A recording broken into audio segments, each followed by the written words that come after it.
Selamat siang, kami dari kelompok 4, kelas 2 PHP 3 di mata kuliah Psikologi Layanan dan Perilaku Konsumen. Pada kali ini kami akan melakukan presentasi tentang materi pembahasan kami selama semester 2 ini yang akan dibacakan oleh teman saya dan saya sendiri. Pertemuan 15. Pengantar perilaku konsumen. Perilaku konsumen. Perilaku yang ditujukan oleh konsumen dalam mencari, membeli, menggunakan, mengevaluasi, dan membuang produk dan layanan yang mereka harapkan akan memuaskan kebutuhan mereka. Faktor-faktor yang mempengaruhi perilaku konsumen. 1. Faktor pribadi. Faktor ini termasuk minat dan pendapat seseorang sebagai konsumen. Secara khusus, faktor ini dipengaruhi oleh faktor demografi, seperti usia, jenis kelamin, budaya, profesi, latar belakang, dan sebagainya. Faktor psikologis. Faktor psikologis meliputi respon individu berdasarkan persepsi dan sikap terhadap kampanye.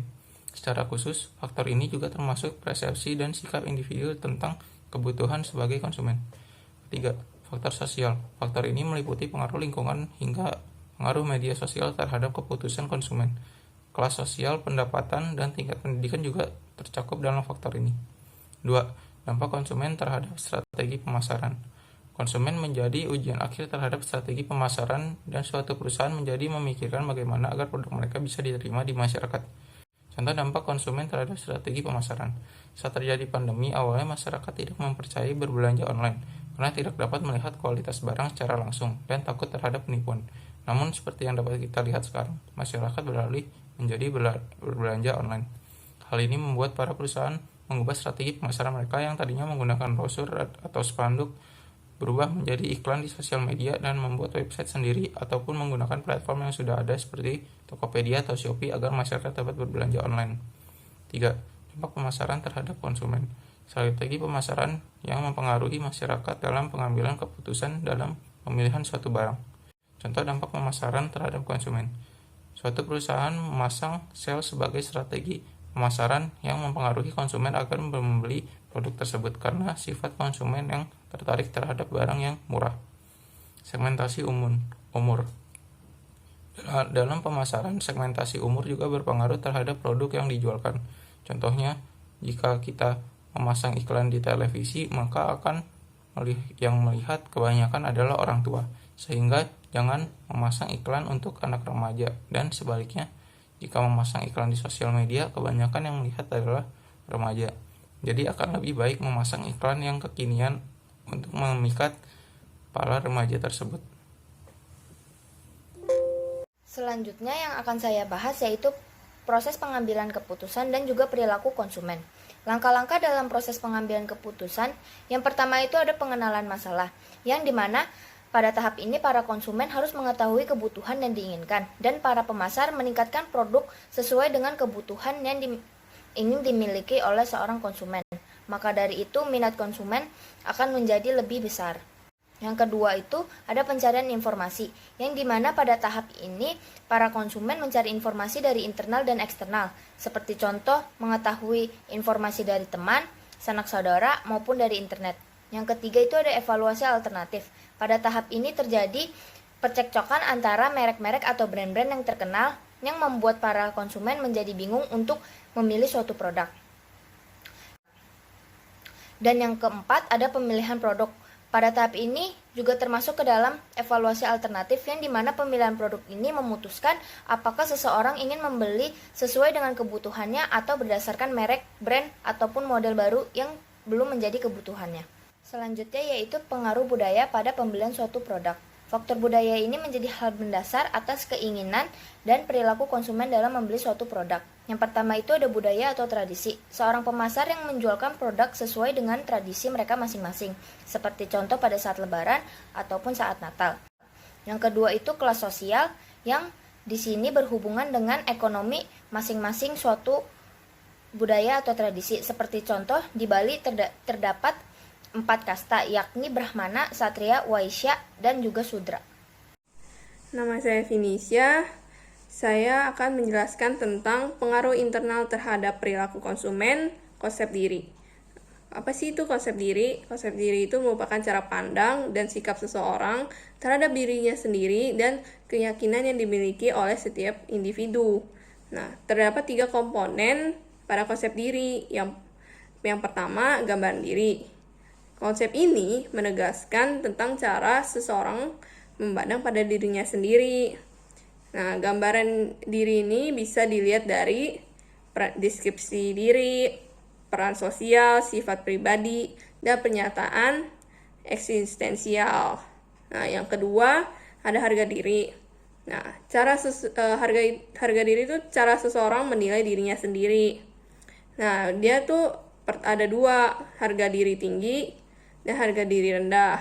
Kalau harga diri tinggi, dia tuh lebih memiliki kepercayaan diri yang tinggi. Kalau harga diri rendah, itu sebaliknya, kepercayaannya rendah atau overthinking. Nah, dan yang ketiga, diri ideal. Diri ideal itu kondisi di mana seorang individu ingin melihat dirinya tentang bagaimana ia seharusnya bertingkah laku berdasarkan apa yang diinginkannya. Saya akan menjelaskan kepribadian. Apa itu kepribadian? Nah, itu adalah bentuk pola pikiran, emosi, dan perilaku yang menggambarkan ciri khas seseorang yang membedakan orang tersebut dengan orang lain. Nah, faktor penentu kepribadian itu bisa dari keturunan. Contohnya seperti ibu saya keras kepala. Nah, saya anaknya, saya juga ikut keras kepala. Terus yang kedua lingkungan. Contohnya saya bergaul dengan orang yang lama. Jadi otomatis pun saya juga ikut ramah.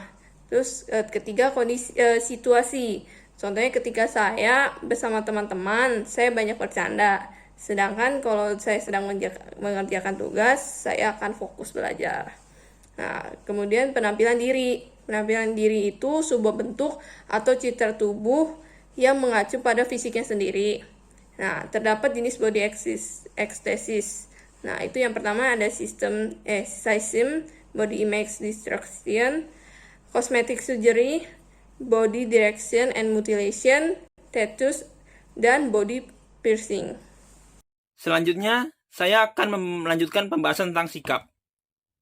Sikap adalah keadaan mental dan saraf dari kesiapan yang diatur melalui pengalaman yang memberikan pengaruh dinamik atau terarah terhadap respon individu pada semua objek dan situasi yang berkaitan dengannya. Ada 4 jenis sikap. Yang pertama adalah sikap tidak dibawa sejak lahir, melainkan dipelajari. Yang kedua, sikap berubah-ubah sesuai dengan keadaan. Yang ketiga, sikap tidak akan menghilang walaupun kebutuhan telah terpenuhi. Yang keempat, sikap tidak hanya satu macam saja, melainkan bermacam-macam tergantung objek yang menjadi perhatian. Ada 3 komponen sikap, yaitu perseptual, emosional, dan perilaku. Ada beberapa fungsi sikap, yaitu penyesuaian diri, mempertahankan diri, ekspresi, dan pengetahuan. Terbentuknya sikap biasanya terjadi karena sosialisasi, pengalaman hidup, serta hasil pengamatan. Ada 5 cara pengukuran sikap, yaitu langsung, tidak langsung, skala Thurston, skala Likert, dan skala Goodman. Saya akan melanjutkan pembahasan tentang persuasi. Pengertian persuasi. Persuasi adalah kemampuan yang dibutuhkan oleh setiap orang agar dapat menjalani setiap aspek kehidupannya dengan lebih mudah. Kenapa dengan persuasi seseorang dikatakan dapat lebih mudah?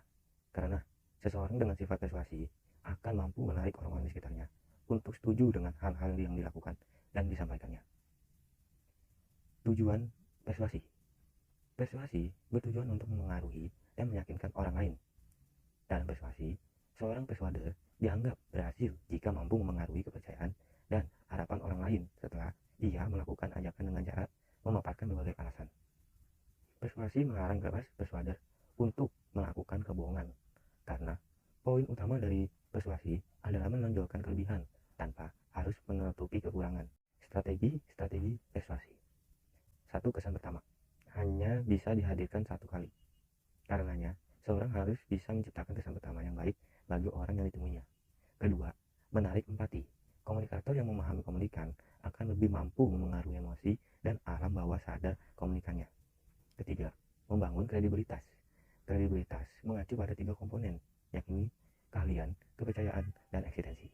Keempat, memotivasi. Teknik motivasi yang mendasar adalah dengan menggunakan kompensasi dan insentif. Kelima, insentif.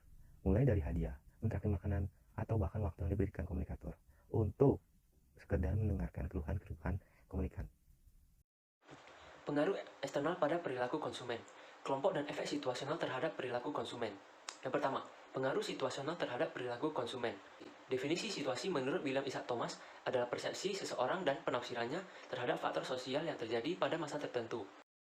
Sifat pengaruh situasional. Pengaruh situasional adalah kondisi sesaat yang muncul tiba-tiba, yang mana kemunculannya tidak dari dalam diri orang tersebut, tetapi dari merek suatu barang yang dalam hal tersebut terdapat stimulus yang sangat kuat untuk mempengaruhi orang agar melakukan kegiatan konsumsi.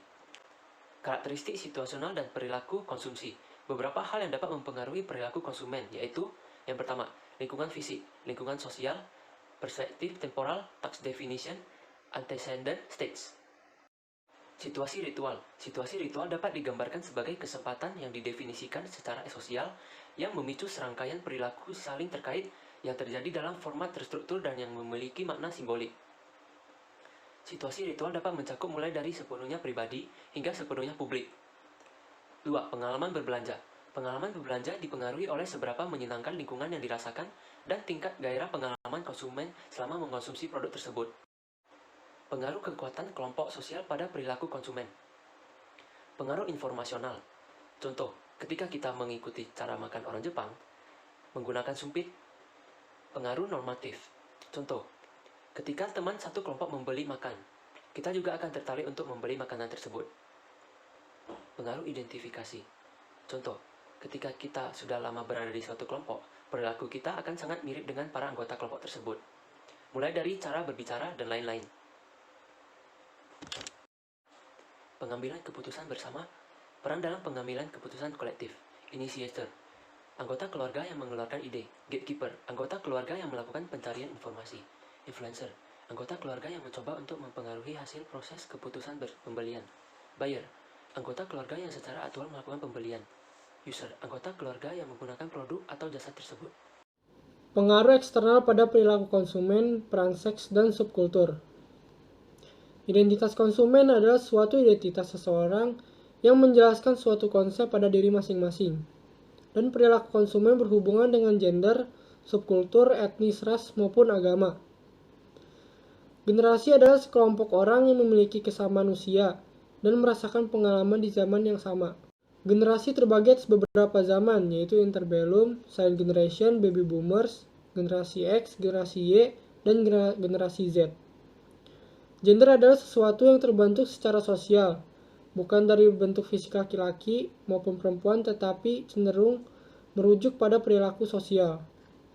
Subkultur adalah sekelompok orang yang memiliki perilaku sesuai dengan kepercayaan mereka, dengan kebudayaan induk mereka. Subkultur dapat terjadi karena perbedaan usia, ras etnis, dan agama. Contoh subkultur yaitu komunitas punk, geng motor, dan komunitas homo atau lesbian. Adanya subkultur-subkultur di tengah masyarakat tentu saja menimbulkan beberapa dampak baik, itu positif maupun negatif. Dampak negatifnya yaitu meresahkan masyarakat pada umumnya sebagai aksi pembangkangan dan menimbulkan konflik. Lalu dampak positif dari subkultur, menciptakan toleransi antara budaya dominan dengan marginal dan sebagai konstruksi bagi pemerintah.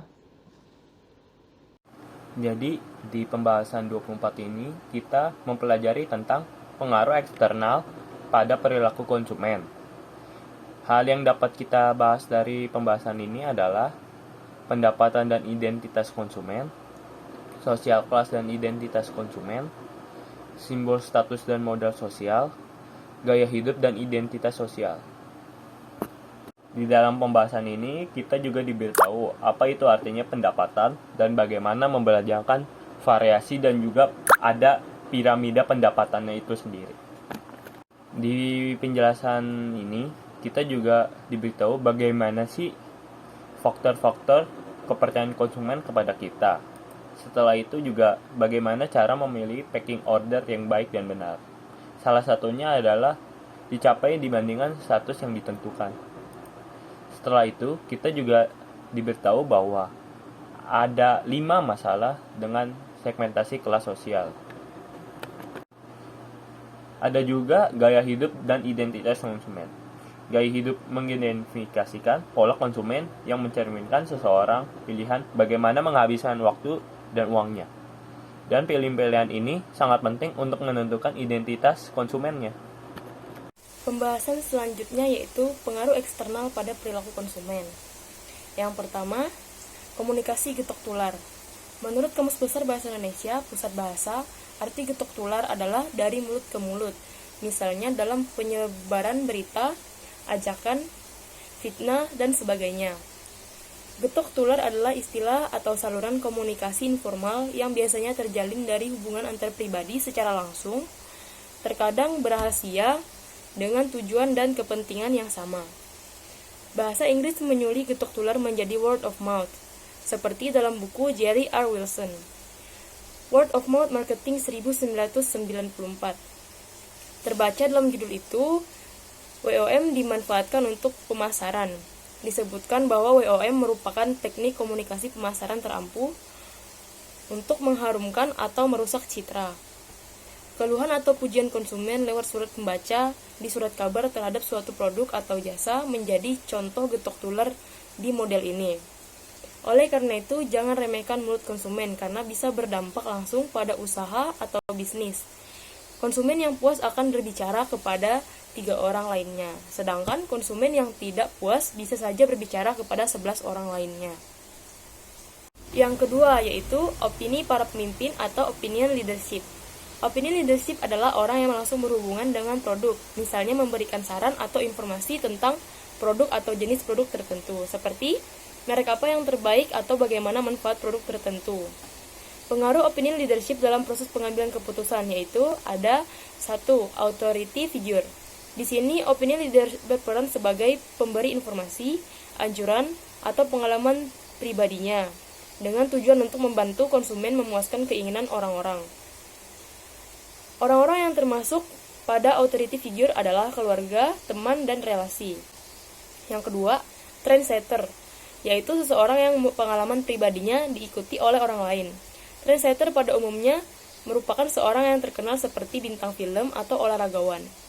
Yang ketiga, local opinion leader, yaitu seorang individu yang berada di dalam kelompok referensi positif, memberikan anjuran dalam pengalaman pribadi tentang produk mana yang sebaiknya dipilih seseorang agar dapat diterima dalam kelompok tersebut. Untuk penjelasan terakhir yaitu revolusi media sosial dan difusi inovasi, media sosial merupakan sebuah platform luas yang bisa diakses oleh para penggunanya jika mereka memiliki jaringan internet. Pengguna-pengguna media sosial akan terus bertambah seiring berjalannya waktu, sehingga itu membuka sebuah peluang-peluang baik yang bisa digunakan oleh para penggunanya. Contoh yang paling utamanya yaitu membangun sebuah jaringan relasi. Lalu media sosial juga melakukan revolusi, dan revolusinya ini juga bisa mengarah ke yang lebih baik ataupun mengarah ke yang buruk. Media sosial memiliki beberapa kegunaan, contohnya seperti membangun image branding personal ataupun sebuah perusahaan. Karena pengguna media sosial ini terus bertambah, itu membuat sebuah peluang baik jika kita ingin membuat image branding sebuah perusahaan ataupun diri sendiri. Karena seperti yang kita tahu, media sosial sekarang ini memiliki banyak sekali selebgram yang memiliki followers yang sangat banyak.